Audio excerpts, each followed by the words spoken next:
आमच्या शेजारी मीना राहत होती. मीनाची 12वी झाली होती. ती कोणत्या तरी कंपनीत जॉब करत होती.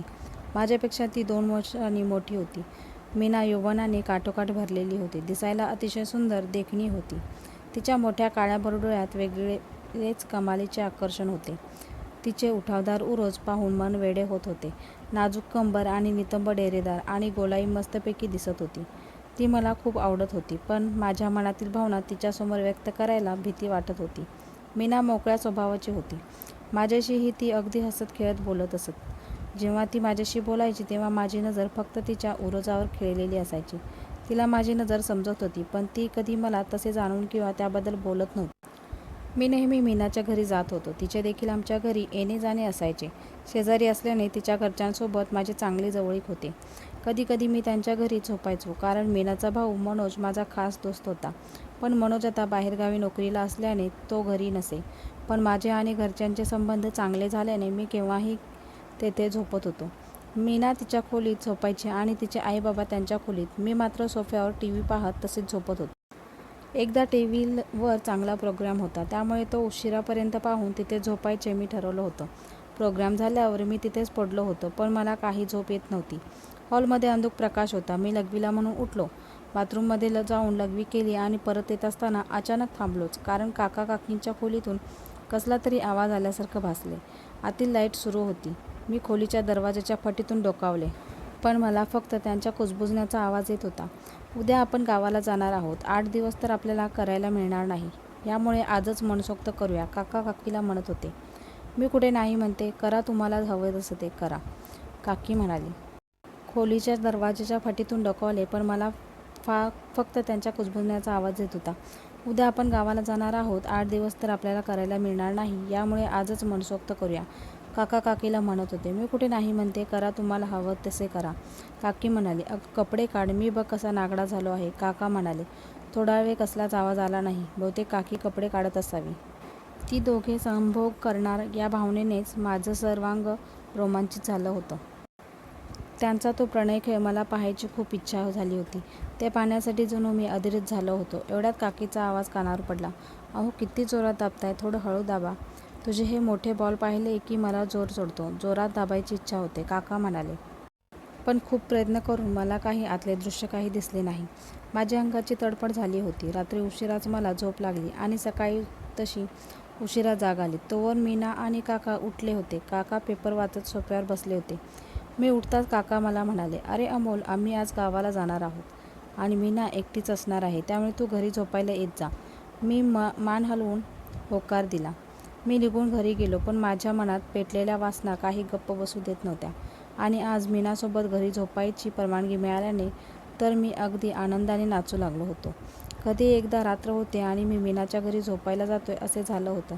मीनाचा देह अगदी सुरेख आणि खूपच उठावदार असणार अशा विचाराने माझी तडफड वाढली होती. मीनासोबत मला संभोग करण्याची संधी मिळेल हे मला खूप आशा होती. या भावना मला रात्रीपर्यंत वाट पाहू देत नव्हत्या. मी रात्री जेवून मीनाच्या घरी गेलो. मीना देखील सर्व कामे आवरून जेवून टीव्ही पाहत बसली होती. मीही तिच्या शेजारच्या थोड्या अंतरावर असणाऱ्या सोफ्यावर बसलो आणि टीव्ही पाहू लागलो, पण माझी नजर मात्र सारखी तिच्याकडे जात होती. तिने घातलेल्या नाईटीमधून दिसणाऱ्या उरोजावर माझे लक्ष वेधत होते. मीना देखील काही वेळा माझ्याकडे पाहून हसत होते. थोडा वेळ टीव्ही पाहून झाल्यावर ती झोपायला तिच्या खोलीत गेली. मीही माझे कपडे काढून बनियान आणि अंडरपॅन्टवर सोफ्यावर झोपलो. पण मीनाच्या विचाराने माझा सोठा ताईट झाला होता. तो काय मला झोपू देणार नव्हता. सतत तिच्या विचारातच होता.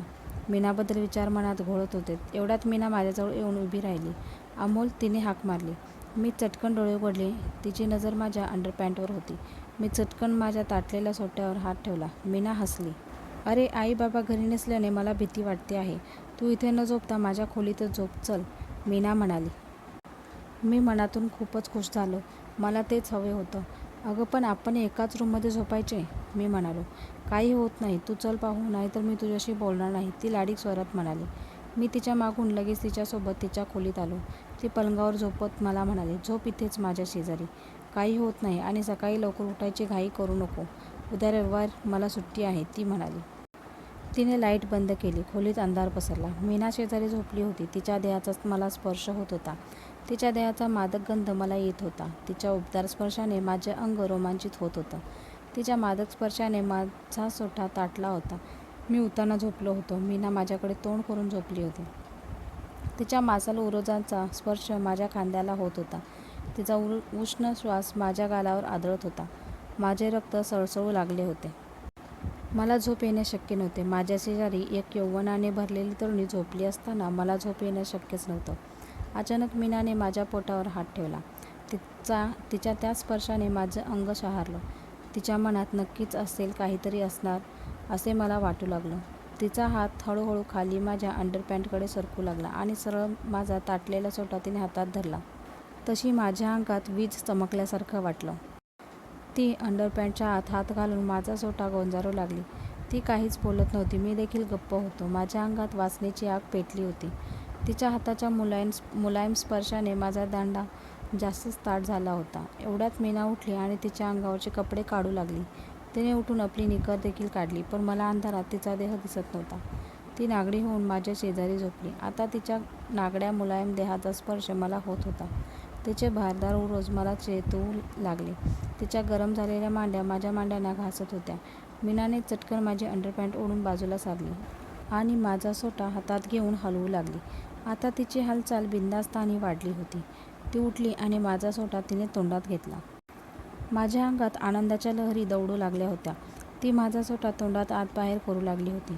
एवढ्यात तिने तोंडातून माझा सोटा काढून म्हणाली, लबाड, मी केव्हापासून तुझ्याशी हे चाळ करीत आहे आणि तू नुसता पडून राहिला आहेस. अगं, मी झोपलो नाही. तुझ्या या चाळ्याने पुरता बेभान झालो आहे. तिला माझ्यावर ओढत तिच्या तोंडात तोंड घातले आणि तिच्या पाठीवरून हात फिरवत तिच्या नितंबांना चोळू लागलो. अमोल, तुझा सोटा चांगलाच मोठा आहे की. मला खूप आवडला.